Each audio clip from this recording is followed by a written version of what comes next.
A comenzar a leer algunos versículos en esta tarde. Se van a poner ahí en la pantalla para que ustedes lo puedan leer y puedan seguir el estudio. Los primeros versículos que vamos a leer en el día de hoy, va a aparecer una palabra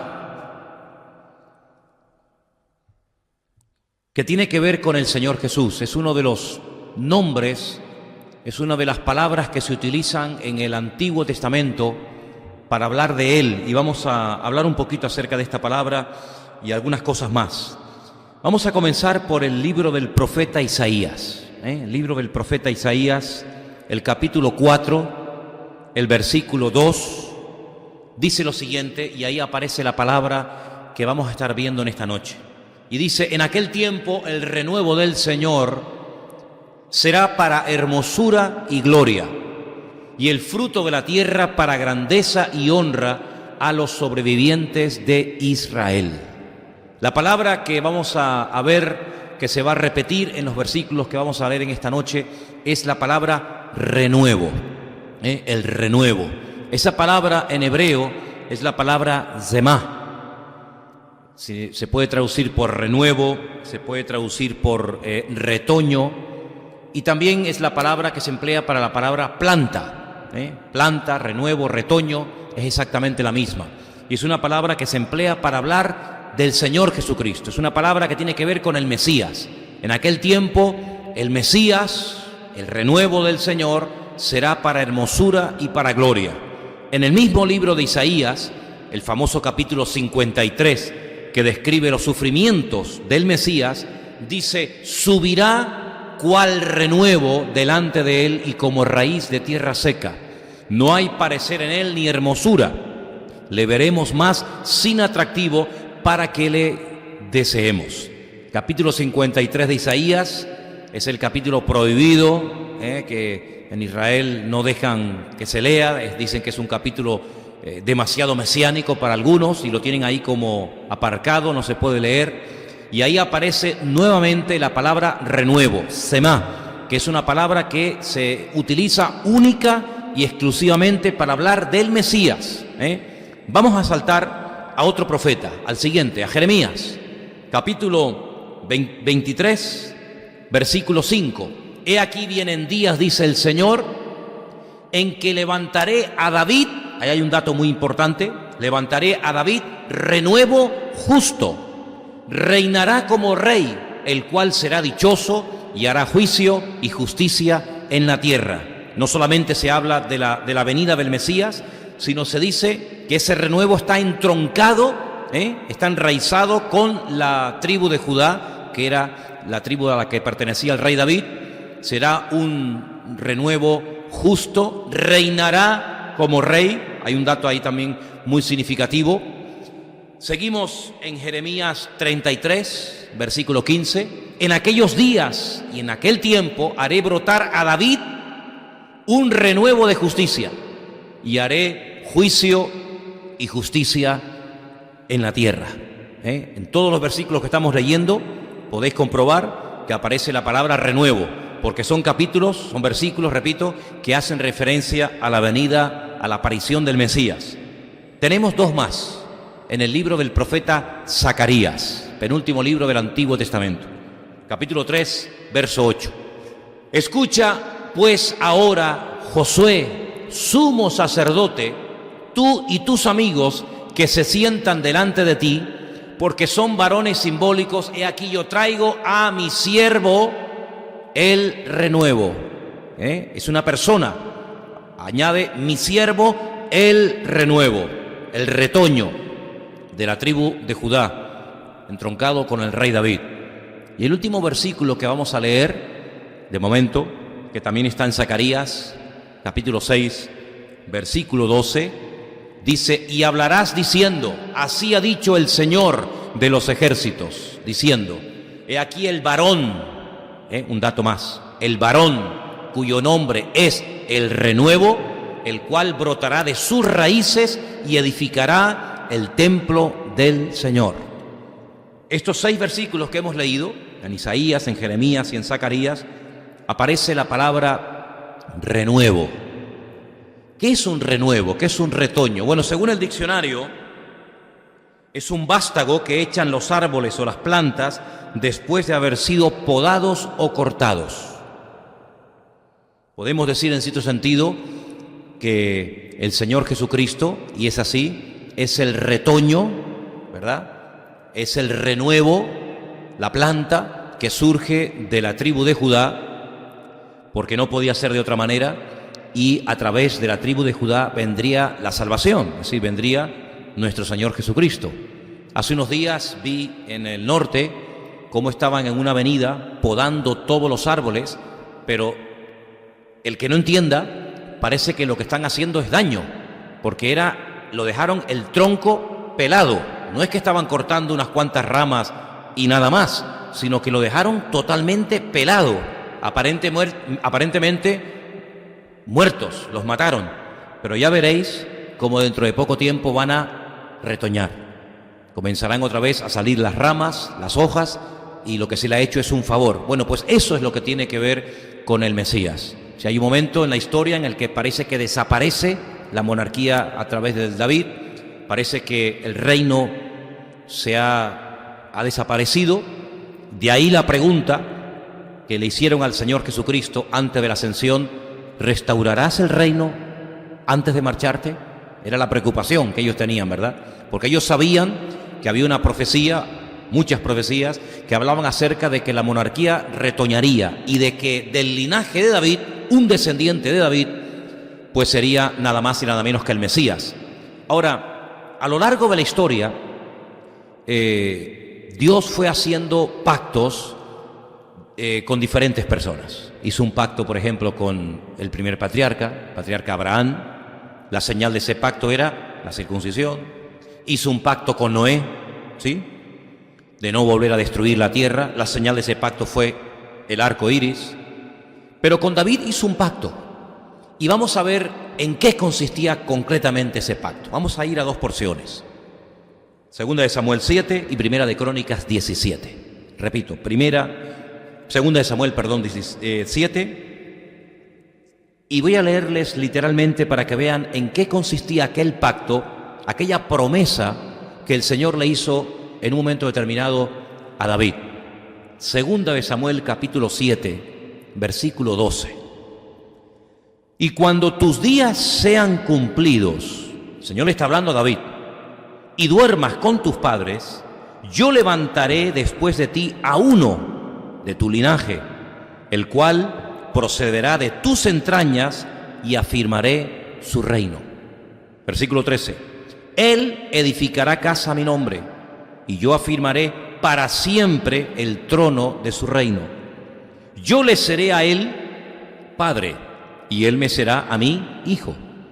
Y si hiciere mal, yo le castigaré con vara de hombres y con azotes de hijos de hombres. Pero mi misericordia no se apartará de él, como la aparté de Saúl, al cual quité de delante de ti. Y será afirmada tu casa y tu reino para siempre delante de tu rostro, y tu trono será estable eternamente. ¿Cuántos dicen amén? Alguno puede decir, pero bueno, se está refiriendo a Salomón. Sí, pero es mucho más que a Salomón. Claro que el que levantaría el templo de Jerusalén no sería David, sino sería su hijo Salomón. Pero todos sabemos que el reino de Salomón no permaneció eternamente, Es más, cuando Salomón muere, el reino se divide, Esa unidad que había con David automáticamente desaparece. El país se divide en dos. Esas 12 tribus pues se dividen en dos reinos dentro de un país, como si fueran dos. El reino del norte, con 10 tribus, que adoptó el nombre de Israel, y el reino del sur. La tribu más importante de las del sur era Judá, aunque eran dos, Judá y Benjamín, y adoptó el nombre de Judá. Cada reino tuvo sus reyes, tuvieron sus profetas. A veces peleaban los del norte contra los del sur. Digamos que fue una especie de guerra civil que duró mucho tiempo. Las tribus del norte son atacadas por los asirios, desaparecen, pasan a la historia como las tribus perdidas de Israel. Permanece unos 140 y pico años más el reino del sur, pero también es atacado y destruido, en esta ocasión por Babilonia. aunque después retornan, después de 70 años, de las del norte no se volvió a saber absolutamente nada. En los últimos años se ha vuelto otra vez a hablar de la tribu de Manasés y de la tribu de Efraín, etcétera, pero prácticamente es como si hubieran desaparecido, tribus que se mezclaron a lo largo de la historia. Y entonces vemos que el reino de Salomón fue dividido, pero hay una palabra que hemos leído y es la palabra: tu trono será estable eternamente. ¿Recuerdan cuando Gabriel fue a la casa de María y le dijo: el Señor Dios le dará el trono de David, su padre, y su reino no tendrá fin? ¿Se dan cuenta? Ahí otra vez se hace referencia al pacto que hizo el Señor con David. Pero en el libro de Crónicas, concretamente en Primera de Crónicas, capítulo 17, versículo 11, se vuelve 500 años después. 500 años después de lo que hemos leído, se vuelve otra vez a hacer como un resumen de aquel pacto que el Señor había hecho con David, y le dice así. Hay algunas palabras diferentes, ¿no? En la primera parte dice que habría castigo, habla de la crucifixión, habla de su muerte. En la segunda parte habla de su reinado, ¿verdad? Sabemos que la venida del Mesías sería, digamos, como en dos partes. Una primera parte que vendría a sufrir como reino, como rey sufriente, y en la segunda parte que vendría como rey glorioso y triunfante, ¿no? Y dice en Primera de Crónicas, el capítulo 17, verso 11: cuando tus días sean cumplidos para irte con tus padres, levantaré descendencia después de ti, a uno de entre tus hijos, y afirmaré su reino. Él me edificará casa, yo le edificaré su trono eternamente. Otra vez una palabra muy importante. Yo le seré por padre, él me será por hijo.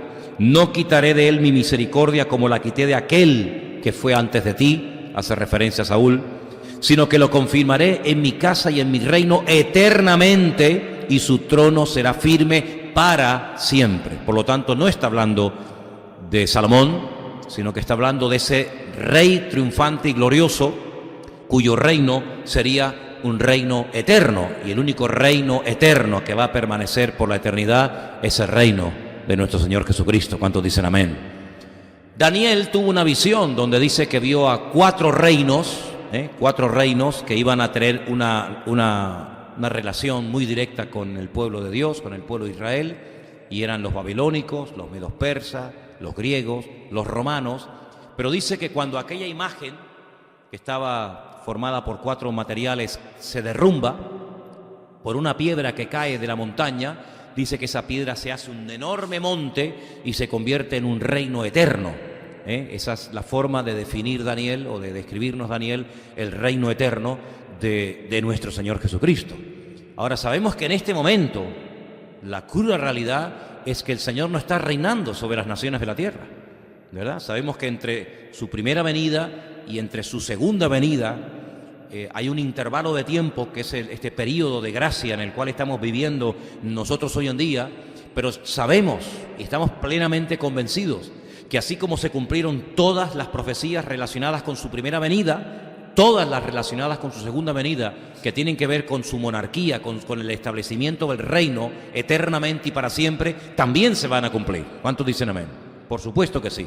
Ahora, cuando analizamos este término del renuevo, vemos que no solamente se aplica el término semá, el renuevo, el brote, el retoño, para el Señor, sino que la Biblia también a los que formamos parte del reino de Dios, porque ya formamos parte del reino. No se olviden que el Señor Jesucristo, cuando viene del desierto después de haber ayunado 40 días y 40 noches, cuando Él aparece y comienza su ministerio, Él comienza diciendo algo que ningún profeta había dicho nunca. Los profetas hablaban de un reino que vendría. Pero cuando Él empieza a compartir, cuando Él empieza a predicar y se da a conocer como el Mesías de Israel, Él dice: arrepentíos porque el reino de los cielos se ha acercado. No se ha establecido, aún no está establecido el reino, pero el reino se ha acercado a través de la persona del Mesías, a través del Señor Jesucristo. Cuando Él le dice a sus discípulos en la línea en la que tienen que orar, Él menciona el reino. Él dice: que venga tu reino, ¿verdad? que se establezca el reino de Dios, la soberanía de Dios, el gobierno de Dios entre los hombres, entre las iglesias, entre tu pueblo, entre tus hijos. Así que formamos parte del reino. Todas las parábolas que el Señor dio eran, digamos, lecciones, instrucciones que daba acerca de cómo era el reino, definiendo el reino de los cielos, ¿verdad? El reino de los cielos es cómo, y ahí encontramos un montón de parábolas que nos definen y nos describen un poquito cómo es ese reino del cual nosotros formamos parte. Ahora, cuando hablamos del renuevo, vemos que también el Señor, a los que formamos parte de su reino, nos llama a vivir una vida de constante y permanente renovación. Vamos a leer unos versículos que yo creo que son muy interesantes y que nos van a venir bien leerlos en esta tarde. Empezamos por el Salmo 51. El Salmo 51, la oración de arrepentimiento del rey David, a partir del versículo 10 dice: crea en mí, oh Dios, un corazón limpio y renueva un espíritu recto dentro de mí. No me eches de delante de ti y no quites de mí tu Santo Espíritu. Vuélveme el gozo de tu salvación y espíritu noble me sustente. Versículo 13.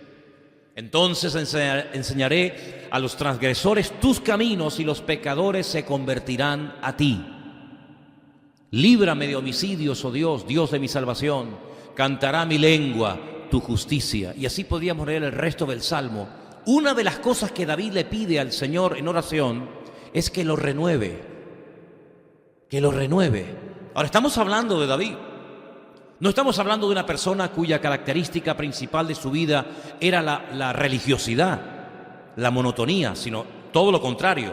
Si alguien fue un renovador, si alguien fue una persona que trajo cambios a la vida religiosa o espiritual del pueblo de Israel, ese fue David.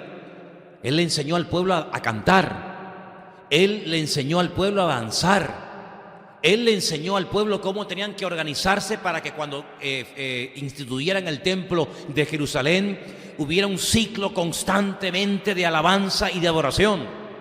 Sí, no era un hombre estancado, no era un hombre monótono en su relación con el Señor, sino todo lo contrario. Pero sin embargo, él le pide en ese hermoso salmo, el Salmo 51, Señor, renuévame, renueva mi espíritu.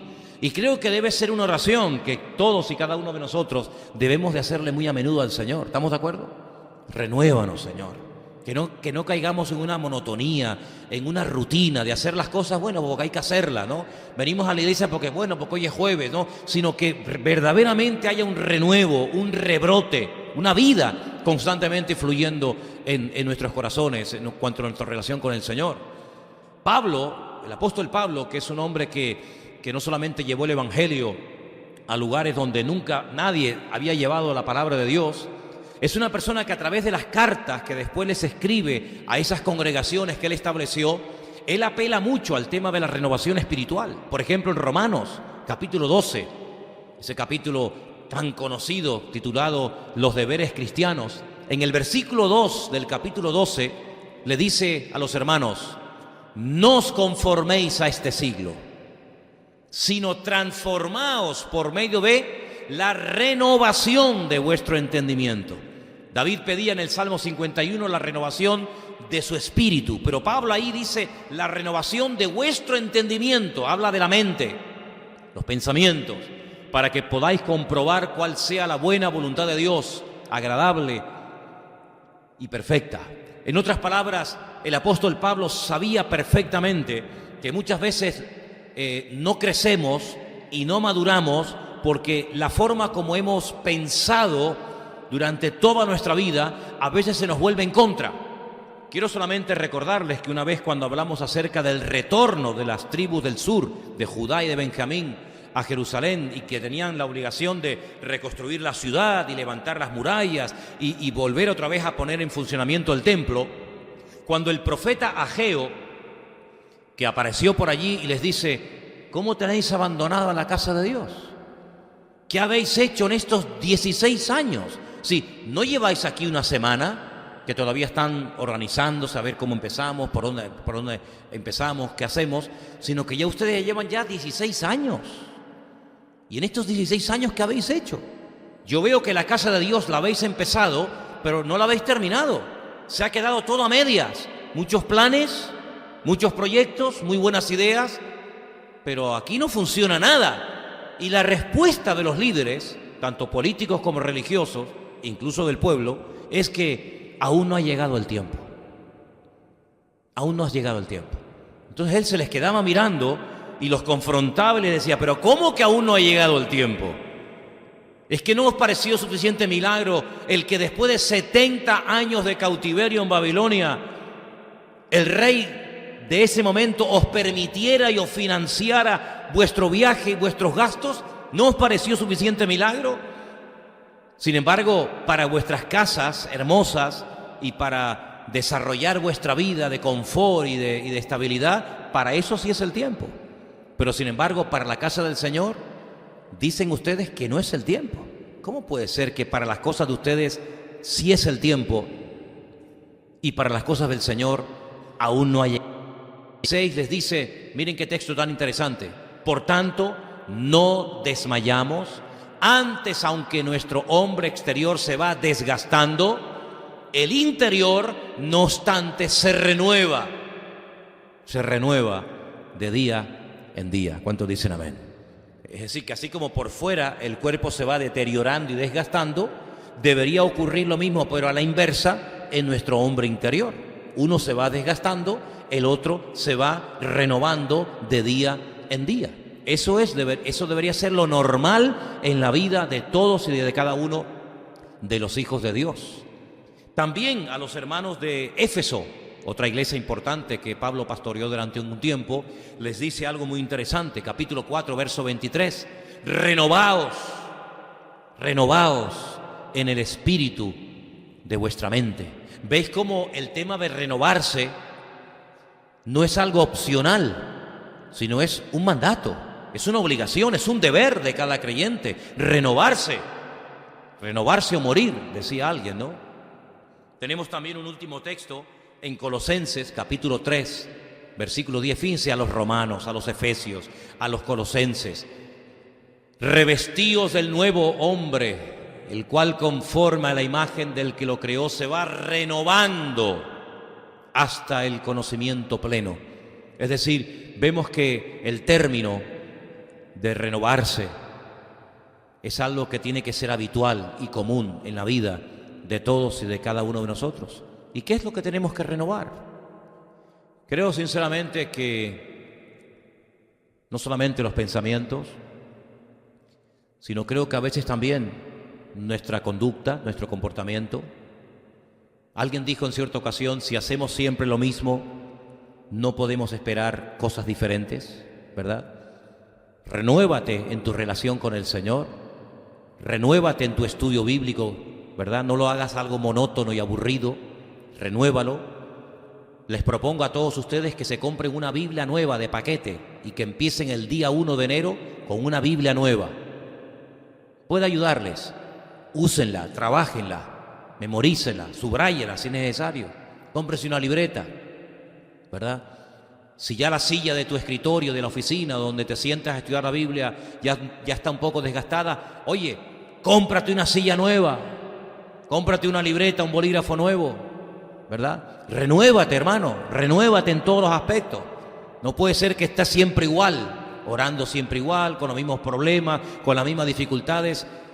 Hermanos, cuando algo está caducado, lo que hacen en los centros comerciales y en los supermercados y en las grandes superficies es tirarlo a la basura. Porque lo que caduca hay que tirarlo a la basura. Así que por favor, tengamos ese espíritu y ese anhelo de renovarnos en nuestra relación con el Señor. Ahora quiero que volvamos otra vez al libro de Zacarías, concretamente al capítulo 6, por favor, porque hay ahí algo muy interesante que me ha llamado mucho la atención y quisiera compartirlo en esta tarde con ustedes. Zacarías, por favor, capítulo 6, a partir del versículo 9. La coronación simbólica de Josué. Interesante, ¿verdad? El versículo 9 empieza diciendo, vino a mí palabra del Señor diciendo, toma del cautiverio a Eldai, a Tobías y a Jedaías, los cuales volvieron de Babilonia, e irás tú en aquel día y entrarás en la casa de Josías, hijo de Sofonías. Y uno dice, bueno, ¿y uno qué puede sacar de esto? Quiero decirles que los dos profetas que ministraron y le profetizaron y le compartían la palabra del Señor al pueblo cuando volvieron fueron Ageo, que lo acabo de mencionar, y Zacarías. Estos dos profetas, aunque uno era mayor que el otro, fueron contemporáneos y los dos le predicaron a los que volvieron del cautiverio en Babilonia 70 años después.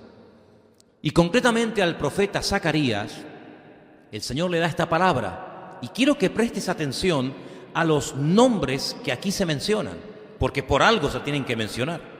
La orden era que, versículo 11, tomaran plata y oro e hicieran coronas y las pusieran sobre la cabeza del sumo sacerdote, que en aquel tiempo se llamaba Josué, hijo de Josadat, hijo del Dios justo. Josadat significa en hebreo Josué, hijo del Dios justo. Pero fíjense qué interesante. No tenían que ir solos, sino tenían que ir con una persona que se llamaba Eldai, con otra que se llamaba Tobías y con otra que se llamaba Jedaías, gente que habían vuelto del cautiverio. A mí me dio por investigar el significado de estos nombres. Por ejemplo, el nombre Eldai significa paciente, una persona que es paciente de carácter, o el que soporta la prueba. Interesante el nombre, ¿eh? El nombre Tobías significa Dios es bueno. Tobías es Dios es bueno. Jedaías significa Dios conoce. Josías significa al que Dios ayuda o al que Dios sostiene. Y Sofonías significa Dios protege. La orden era que con oro y con plata se hiciera una corona y se la pusieran sobre la cabeza del sumo sacerdote. Durante 70 años, quiero recordarles que el templo estuvo cerrado, más que cerrado, estuvo destruido. Ahora lo que se pretende es volver a empezar. Ahora lo que se pretende es volver a poner a los sacerdotes, a los levitas, a los cantores, a los porteros, empezar otra vez con los sacrificios, con las ceremonias, con todo lo que ya el Señor había establecido a lo largo de la época. Pero era algo tan importante que el Señor le está diciendo que no lo hagas solo, sino vete con personas como Eldai, como Tobías y como Jedaías. Y aquí yo me paré a pensar y dije, qué importante es saber rodearnos de buena gente para poder hacer cosas grandes para Dios. No se rodeó de paganos, ni de inconversos, ni de degenerados, ni de incrédulos, sino que la labor era tan importante para Dios que tienes que ir rodeada de gente espiritual. Fíjate ya el nombre. Dios protege, Dios ayuda, Dios es bueno, Dios soporta. En otras palabras, la Escritura nos enseña que cuando queremos hacer algo para el Señor, lo importante es que nos rodeemos de personas idóneas para poder cumplir el cometido para el cual el Señor te ha designado. Es interesante notar que cuando iban a conquistar la tierra prometida, el Señor mandó a través de Moisés a 12 personas, lean sus nombres, descubran lo que significan los nombres de esas personas. Lamentablemente no hicieron honor al significado del nombre. Como alguien ha dicho en cierta ocasión, una cosa es la parte genética, físicamente hablando, y otra cosa es la parte genética, espiritualmente hablando. Y en cierto sentido el nombre, ¿verdad? El nombre descubre, el nombre define, el nombre traza la línea en la que esa persona tenía que comportarse. Y muchas veces hay personas a las cuales Dios llamaba, que Dios lo que hacía es que les cambiaba el nombre, porque el nombre que le habían puesto sus progenitores no coincidía con la función para la cual el Señor los estaba llamando. Y eso es muy importante. Ahora, fíjense qué curioso. Rodéate de personas espirituales. Rodéate de personas que te puedan aportar algo y no personas que te puedan robar lo poco o lo mucho que dice que tienes. Nunca el Señor mandó a nadie solo. Siempre el Señor mandó a sus discípulos en parejas. Tal vez basándose en aquel texto del libro de Eclesiastés que dice: si uno va solo y cae, ¿quién lo levantará? Pero si dos van juntos y uno cae, el otro lo levantará. Entonces es muy importante que cuando quieras hacer algo, tú sabrás lo que quieres hacer, o tú sabrás lo que el Señor haya puesto en tu corazón que debes de hacer, lo hagas, pero lo hagas primeramente convencido de que eso es lo que Dios quiere que tú hagas, pero lo hagas rodeándote de gente que te pueda aportar bendición, de gente que te pueda aportar algo a tu vida y no de gente que te pueda robar la bendición que puedes tener. Porque no es la primera ni la última persona que con toda la buena intención del mundo se lanza a la aventura que queriendo bendecir, al final viene derrotado. No es la primera ni la última vez. Y sigue diciendo el pasaje en el versículo 12: y le hablarás diciendo: así ha dicho el Señor de los ejércitos, he aquí el varón cuyo nombre es el renuevo, el cual brotará de sus raíces, edificará el templo del Señor. La Escritura nos enseña que lo que nuestra vida hace tiene que animar, exhortar o edificar. Si lo que hacemos para el Señor no reúne estas condiciones, es mejor que no hagas nada. Si lo que vas a hacer va a traer edificación y va a traer gloria al Señor y va a traer ánimo y va a traer aliento, adelante. Pero si no va a aportar nada positivo al reino de Dios, sino que en un momento determinado lo que va a hacer es traer gloria a ti, o entretenerte, o robarle el protagonismo al Señor, es mejor que no hagas absolutamente nada. Porque todo lo que hacemos tiene que levantar en alto el nombre de nuestro Señor Jesucristo. Amén. Las coronas, dice aquí, versículo 14, sí. Él edificará el templo del Señor, Él llevará gloria, se sentará, dominará en su trono, habrá sacerdote a su lado y consejo de paz habrá entre ambos. Las coronas servirán a Helen, a Tobías, a Jedaías y a Gen, hijo de Sofonías, como memoria en el templo de Dios.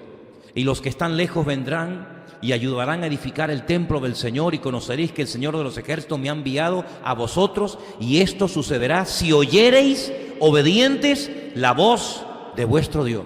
Es decir, el futuro es tremendo, el renuevo que puede venir, la bendición que puede venir, la gloria que puede venir es tremenda, pero todo esto depende de un factor fundamental, de la obediencia. ¿Cuántos dicen amén? ¿Cuántas veces, hermanos, Saúl tuvo la oportunidad de agradar a Dios, de extender el reino de Dios, de vencer a los enemigos, pero no fue en obediencia, no actuó en obediencia? ¿Se acuerdan cuando dice a través de la boca del profeta Samuel: Dios te manda en misión? Es una palabra tremenda, ¿eh? Esto no es un entretenimiento, esto no es un juguete, esto es una misión divina, una misión eterna. ¿Por qué? Porque tienes que ir a pelear contra un enemigo que se levantó en el pasado contra el mismísimo trono de Dios, contra el Señor. Y el enemigo era nada más y nada menos que Amalek. Y el Señor había dicho a Moisés que Israel nunca, jamás tendría que olvidar lo que Amalek en un momento puntual de la vida quiso hacer. Dice, fue el enemigo que intentó destronar a Dios. Dice, y tendrás para siempre guerra contra Amalek. Y ahora a Saúl el Señor lo escoge para que termine lo que otros en el pasado dejaron a medias. Él puede por fin exterminar a Amalek. Va a la guerra en misión, y dice la Biblia que cuando vuelven, días más tarde el profeta Samuel lo va a visitar y le dice: todos estos animales que hay aquí, ¿esto qué es? Dice, esto es que el pueblo los ha perdonado para presentarlos en sacrificio al Señor tu Dios. Y es cuando Samuel le dice, más que los sacrificios, lo que el Señor busca es obediencia. Y tú has pecado hoy contra el Señor porque has desestimado la palabra de Dios. Le ha dado más importancia a la interpretación de tu verdad que a la verdad en sí misma. Y hoy en día hay muchas personas que predican sus verdades, pero no tenemos que predicar nuestras verdades, sino tenemos que predicar la verdad que está en la palabra de Dios. Y tu verdad te dice a ti que tú quieres ser más bueno que el Señor. Y además no solamente eso, sino que dice que el rey de Amalek, que se llamaba Agag, le habían perdonado la vida. Y entonces Samuel tiene que intervenir. ¿Y saben lo que pasó, hermanos? Que por no haber exterminado en su momento, al no haber sido obedientes en un 100%, el pueblo obediente al Señor, vayan ustedes al libro de Esther, que creo que era Osvaldo el otro día el que me decía, quiero volver a leer el libro de Esther. Toda la historia del libro de Esther, ¿en torno a qué gira? En torno a un hombre que se levanta contra el pueblo de Dios y lo quiere exterminar. Quiere arrasar a ancianos, a mujeres, a niños, adultos, a familias enteras, arrasarlas de la faz de la tierra. ¿Y quién es el que se levanta contra el pueblo de Dios? Una malecita. Ay, amigo, una malecita. ¿Te das cuenta cómo lo que no arreglamos hoy, lo que no vencemos y superamos hoy, nos puede conquistar mañana, en el futuro lejano y distante? Por eso qué bueno es empezar y terminar las cosas, hermano. No dejar las cosas a medias. No empezar con un ánimo tremendo, como aquellos empezaron a construir el templo, lo dejaron a medias y tienen que llegar los profetas Zacarías y Ageo para sacudir las conciencias del pueblo y decirle, pero, ¿qué estáis haciendo? Claro, ahora entiendo, decían los profetas, sobre todo el profeta Ageo, ahora entiendo por qué hay sequía en el pueblo. Y en estos días se está hablando mucho de sequía, ¿verdad? Ahora entiendo por qué siembran y siembran y siembran, y en proporción la cosecha es muy pobre. Y ahora entiendo por qué nunca os llega nada. Y ahora entiendo por qué la lluvia se ha alejado. Y ahora entiendo muchas cosas que a nivel nacional y a nivel natural están ocurriendo, y es precisamente porque no estáis obedeciendo al Señor. Y en este capítulo, donde aparece otra vez, como habéis comprobado, la palabra renuevo, el Señor lo que le dice al pueblo es, ustedes si quieren entrar en un nivel superior, en un nivel óptimo de relación y de comunión con el Señor, el fundamento, la base para hacer cualquier cosa para el Señor en esta vida es la obediencia. Cuando ustedes obedecen y cuando ustedes a continuación se rodean de personas idóneas, como fue el caso de estos hombres, y van a hacer la obra del Señor, la bendición está asegurada. Porque el Señor lo que no quiere es que nuestra vida cristiana sea una vida de experimentos, una vida de emociones, una vida de sentimientos. Hay gente que se congrega cuando sienten, pero cuando no sienten congregarse, ni aparecen. Y es que demuestran que todavía no han superado el tema del sentimentalismo, el tema de la emoción, y entonces actúan por impulsos. Ahora leo la Biblia, ahora no leo la Biblia, ahora vengo al culto, mañana no tengo ganas, ahora voy a la reunión de jóvenes, pasado dejo de venir 3 meses, ahora oro, mañana no oro. Y esa no es la vida que el Señor pide y desea de todos y de cada uno de nosotros, sino pide una renovación constante y permanente. ¿O es que usted no ha renovado su vestuario desde que usted nació? Tú usas tu misma falda, tu mismo pantalón, tu misma chaqueta, tu mismo zapato de hace 25 o 30 años. De vez en cuando has ido comprando alguna cosita, ¿sí o no? Bueno, yo sé que ustedes están siempre en un nivel superior, que yo estas palabras pues a lo mejor me las digo a mí mismo, pero lo que está bien claro es que ustedes han renovado su vestuario y han renovado las cosas del hogar, que a veces se han deteriorado, se han gastado, y a veces ya están simplemente anticuadas. Y no hay nada peor que una persona que viva anclado en el tiempo y no reconozca de que los tiempos van cambiando. Hay un grupo cristiano que se niegan a usar botones porque dice que eso es pecado. Hay grupos cristianos que se niegan a usar luz eléctrica. Los Amis, por ejemplo, los famosos Amis que van en carros de caballo, los veis ahí en Pensilvania y en muchas partes del mundo, ¿verdad? Porque es pecado ir en coche, ¿sí? Es interesante, ¿no? Eso es pecado. Sin embargo, el dinero, que es algo entre comillas, vamos a decir moderno, eso no es pecado, ¿no? Es pecado utilizar un coche, encender la luz eléctrica, usar velas porque eres más espiritual. Pero saben, queridos hermanos, los tiempos van cambiando. El Evangelio es el mismo. Dios es el mismo. Su Espíritu Santo es exactamente el mismo. El mensaje que tenemos que dar es exactamente el mismo. Pero los tiempos han cambiado, y el que no lo quiera reconocer, amigo, el que no lo quiera reconocer se equivoca. Hace unos años oí una frase de una persona que me llamó la atención. Tal vez en aquel momento puede ser que hasta lo hayan criticado, pero tenía mucha razón. Dice: el que no sepa utilizar en unos años un ordenador será el analfabeto del siglo XXI. Y es verdad, es verdad. ¿Quién era el analfabeto antiguamente? El que no sabía leer ni escribir. ¿Quién es el analfabeto hoy en día? El que no sabe muchas veces desenvolverse en una serie de tecnología que Dios le ha puesto a nuestro alcance. ¿Para qué? Para que, por ejemplo, en este momento, en directo o después en diferido, centenares o miles de hermanos nuestros en muchas partes del mundo, que a lo mejor nunca personalmente conoceremos, puedan disfrutar de este culto y pueda llegar esta palabra a montones de lugares y de países que, sin saberlo, está llegando a través de algo que el hombre inventó, que se puede utilizar para lo malo, pero que nosotros lo queremos utilizar para la honra y para la gloria del Señor. Y cuando yo veo o cuando yo leo que hay miles de jóvenes de Alemania, de Inglaterra, de España, de muchas partes de Europa, que a través de Internet han sido captados para ir a pelear por causas que no tiene ningún sentido pelear, y lo han hecho a través de Internet. En otras palabras, hermanos, nosotros tenemos que entender que los principios son los mismos, pero los tiempos han cambiado y son diferentes. Y por eso yo quiero que en esta tarde, de verdad, le pidamos al Señor: Señor, renueva mi vida. Renueva mi vida espiritualmente hablando. Que no pasen los meses y los años y esté siempre igual, estancado, sino que podamos renovarnos y podamos aprender cada día algo nuevo del Señor, y podamos venir a la iglesia con entusiasmo, y podamos cada día renovarnos en todas las áreas de nuestra vida, no solamente en lo que nos conviene y en lo que nos interesa, sino que podamos renovar nuestros pensamientos, nuestra vida de oración, nuestra vida de estudio bíblico, podamos renovarnos interiormente, porque eso es lo que dice la palabra del Señor. ¿Cuántos dicen amén?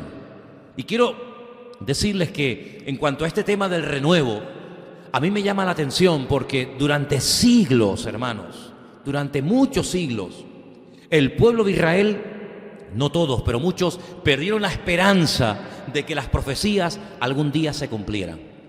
Quiero decirles que cuando tú terminas de leer el último versículo del Antiguo Testamento y pasas inmediatamente al Nuevo Testamento, al primer versículo de Mateo capítulo 1, así, en segundos, ese cambio que tú haces así en segundos, hay una diferencia de 400 y pico de años entre Malaquías y el Nuevo Testamento. Claro, nosotros no apreciamos eso, pues como tenemos toda la Biblia, vamos leyendo un capítulo y otro capítulo y un libro y otro libro y un profeta y otro profeta. Pero quiero decirte, hermanos, que entre una etapa de la historia y la otra etapa hay 400 y pico de años, no solamente de espera, sino de silencio. Porque desde que se concluye el Antiguo Testamento con el último profeta, que fue Malaquías, hasta que aparece Juan el Bautista predicando y diciendo que se arrepientan, que el Mesías viene, durante 400 años no hubo ningún profeta que hablara al pueblo de Israel. Y por eso muchos perdieron la esperanza y la ilusión de que algún día las profecías se cumplirían. Pero ¿sabes qué, hermanos? Tenemos que aprender a esperar en el Señor. ¿Por qué el Señor tuvo tanto tiempo esperando a esa gente? 400 años son muchos años, hermanos. Hay gente que nunca conoció a un profeta. Hay gente que nunca oyó un mensaje de ningún profeta. 400 años es mucho tiempo. Pero ellos tenían que aprender algo que nosotros creo que tenemos asumido, y es depender única y exclusivamente de lo que el Señor ya había revelado, que por cierto ya estaba todo escrito. ¿Cuántos dicen amén? Entonces, cuando en un momento puntual de tu vida te encuentres en esos silencios en los que parece que Dios no te dice nada, no es que Dios no te esté diciendo nada, sino que lo que tenía que haberte dicho ya te lo dijo y está escrito en su palabra. Y yo dije hace mucho tiempo una frase aquí que quiero volver a recuperar y a decirla en esta tarde, y es que lo revelado no necesita ser confirmado. Dios ya reveló todo su consejo y está escrito en su bendita palabra. Y nosotros tenemos un privilegio que muchas generaciones de creyentes, de hermanos nuestros, no tuvieron, y es tener todo el consejo, todo lo que Dios habló. ¿Quiere decir que Dios no dijo más? Sí, probablemente Dios dijo otras muchas cosas, pero lo que Él quiere que tú y yo sepamos, lo escribió, para que nadie se invente. No es que yo creo, es que yo opino, no. Aquí está todo por escrito. Y si quieres hacer las cosas decentemente y con orden, criar a tus hijos, llevar un buen matrimonio, tener una vida de estabilidad, renovarte, etcétera, o sea, todo lo que tú necesitas saber para poder cumplir con todos esos objetivos y hacer las cosas decentemente y con orden, gloria a Dios, todo está por escrito. ¿Cuántos dicen amén? Y por eso yo quiero que en esta tarde, de una forma especial, los que les interese, al que no le interese, que Dios lo bendiga, pero que los que verdaderamente reconozcan que necesitan ser renovados, que se lo pidamos al Señor. Porque creo que el único que puede traer una renovación verdaderamente a nuestra vida es el Señor. Y además, creo que Él quiere renovarnos a todos y a cada uno de nosotros. ¿Cuántos dicen amén? Si tú quieres seguir siendo un cristiano del montón y orando poquito y viviendo una vida light, bueno, ahí te quedas. Pero si tú quieres ser renovado en tu mente, espiritualmente hablando, en tu ser interior, pues como señal de que verdaderamente es lo que tú quieres, a esos les voy a pedir que se pongan de pie. Y juntos vamos a orar al Señor. Y le vamos a pedir al Señor, Señor, renuévame. Renuévame en todas y en cada una de las áreas de mi vida. Si tienes que renovar mi matrimonio, si tienes que renovar mi vida de oración, si tienes que renovar mi relación con mis hijos, si tienes que renovar algo de mi vida, yo estoy dispuesto, Señor. Y quiero pedirte con toda mi alma y con todo mi corazón, renuévame, mi Señor. Renuévame, Señor. No permitas que el fuego que un día ardió en mi vida se convierta en cenizas. Renuévame la fuerza física, Señor. Renuévame las fuerzas espirituales, Dios mío. Renuévame mi amor por ti y por tu obra. Renuévame, Señor, mi anhelo de conocerte más y de escudriñar las Escrituras. Renueva, Señor, mi vida de oración cada día, Padre. Renueva, Señor, renueva, Dios mío, todas y cada una de las áreas de mi vida, espíritu, alma y cuerpo, renovado, transformado, para que de esa manera, Dios mío, pueda servirte mejor y pueda comprobar cuál es la santa, agradable y buena voluntad de Dios para mi vida. Quita de mi vida toda rutina, toda monotonía, todo espíritu de religiosidad, Señor. Que yo pueda cada día renovarme, Señor, como me ordena y me exige tu bendita y poderosa palabra, Señor. Y te daré como siempre la gloria y la honra a ti, Dios mío, porque sé que en esta tarde la petición, el clamor que estoy levantando delante de ti, tú estás tomando muy buena nota, porque si hay algo que a ti te interesa, es renovar a tu pueblo, renovar a tu iglesia. Y sobre todo en estos tiempos. Y te damos gracias, Señor, estamos dispuestos a ser enseñados, a ser corregidos, a ser exhortados, para que verdaderamente seamos vidas renovadas en todos los sentidos, Padre. Te damos muchas gracias en esta tarde por esta palabra. Señor, sé tú el renuevo de nuestras vidas cada día. Te lo pedimos en el nombre de tu amado Hijo Jesús. Amén. Y amén, gloria a Dios. Saluda al hermano que está a tu lado en esta tarde. Y el hermano, Dios te bendiga. La paz del Señor sea contigo.